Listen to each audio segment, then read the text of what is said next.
Tervetuloa tänne Kaisaniemen kadulle Cardscastiin katsomaan Helsinki Openin arvontatilaisuutta, joka nyt historiallisesti ensimmäistä kertaa näytetään myös netissä. Tervetuloa seuraamaan Helsinki Open Salibändi Cupin pelijärjestyksen arvontaa. Turnauksessa pelaavat seuraavat joukkueet: Christian United, Hervanta, Kallio, Kerava, Korso, Lauttasaari, Malmin Salem, Trinity Classic ja Trinity Future. Siinä meille annettiinkin nyt suoraan tämä ottelukaavio esittää Helsinki Openiin. Meillä on täällä studiossa myös Tomi Uimonen, joka on Helsinki Openeiden konkari ja hänellä on ollut näiden pelijärjestysten kanssa vuosien varrella paljonkin tekemistä. Ja antaisinkin nyt puheenvuoron Tomi Uimoselle. Tervetuloa tänne. Kiitos. Mitkä on sellaiset huomiot sulle tässä nykyisessä pelikaaviossa? Systeemi on tosi mielenkiintoinen, eli 9 joukkuetta pelaa ja jokaiselle arvotaan 4 alkusarjan ottelua. Tämän jälkeen 2 parasta pääsevät suoraan välieriin, sijat 3-6 puolivälieriin ja loput pelaavat alemman loppusarjan. Mitkä olisi sellaiset asiat, mitä sä haluaisit nostaa tästä niin kuin erityisesti esille verrattuna vanhoihin pelitapoihin? No, tässä on 2 selkeää prinsiippiä. Toinen on se, että tämä arvonta lisää selkeästi jännitystä turnaukseen, ja toinen on se, että jokainen alkusarjan ottelu on merkityksellinen. Loistava, hienoa. Mennäänkin tästä sitten suoraan arvontoihin. Ja ensimmäisenä arvomme paikan otteluohjelmassa joukkueelle nimeltä Christian United.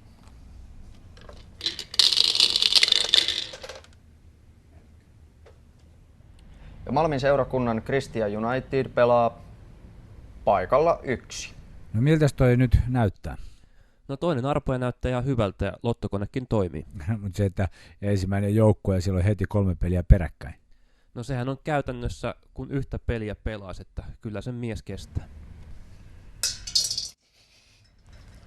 Seuraavaksi arvomme Hervannan joukkueelle. Hervannan Sandplayers-joukkue pelaa paikalla numero 5. Arpa näytti olevan suosiollinen Krisulle, kun ei tämä legendaarinen Saint Players tullut heti suoraan alussa vastaan. Luulen, että Malmillakin ollaan aika tyytyväisiä. Hervanta on yksi ennakkosuosikista tässä turnauksessa. Ja kolmantena vuorossa on Kallion seurakunnan joukkue.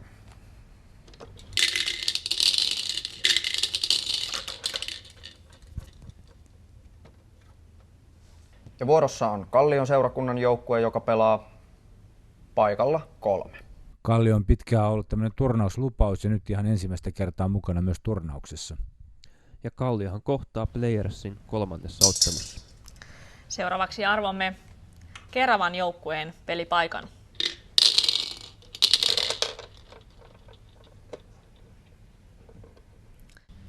Keravan seurakunnan joukkue pelaa paikalla numero 4. Kentällä 2 näyttää heti turnauksen alussa turnauksen uudet joukkueet Kallio ja Kerava kohtaavan. Mielenkiintoinen ottelupari.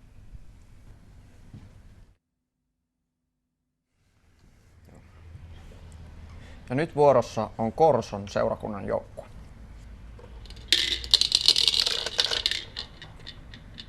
Korson seurakunnan joukkue pelaa paikalla 9.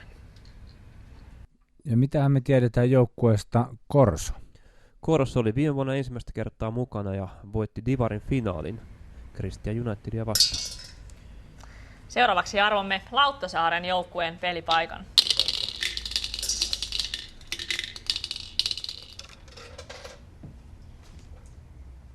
Lauttasaaren seurakunnan joukkue pelaa paikalla numero 6. Lauttasaari näyttää saaneen tässä tiukan avausvastuksen heti kärkeen Saint Playersin. Kyllä, Lauttasaari on kestomenestyjä viime vuoden hopeamitallisti, tiukka ottelu tiedossa.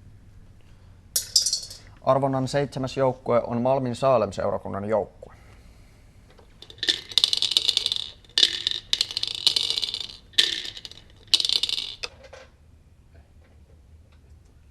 Malmin Salem seurakunnasta tuleva joukkue pelaa paikalla 2. Salemin joukkueestahan kadulla juttu kulkee, että siinä on erittäin hyvähenkinen joukkue. Kyllä, ja avausottelussahan on 2 Malmin joukkuetta vastakkain. Erittäin mielenkiintoista. Seuraavaksi vuorossa Trinity Classic-joukkue.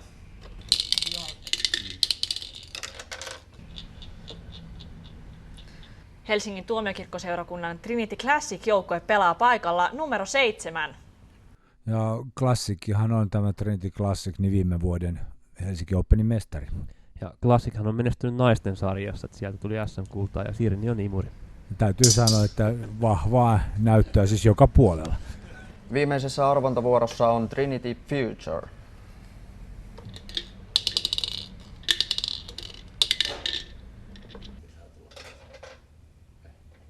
Ja turnauksen toinen isäntäjoukkue Trinity Future pelaa paikalla 8. Trinity Futurein ja Classicin erohan on siinä, että tämä Future muodostaa tuomiokirkkoseurakunnassa tämmöisen nuoremman uuden tulokkaan joukkueen ja Classic, jonka he kohtaavat tässä heti omassa avausottelussaan, on sitten seurakunnan näitä vanhempaa poppoota. Mutta siitä mennään suoraan tähän arvontakokonaisuuteen. Miltä tämä nyt näyttää? Miten sä analysoisit tämän kokonaisuuden? Kyllä mä nostan tästä esiin 3 prinsiippiä. Ensimmäinen prinsiippi, avausottelut.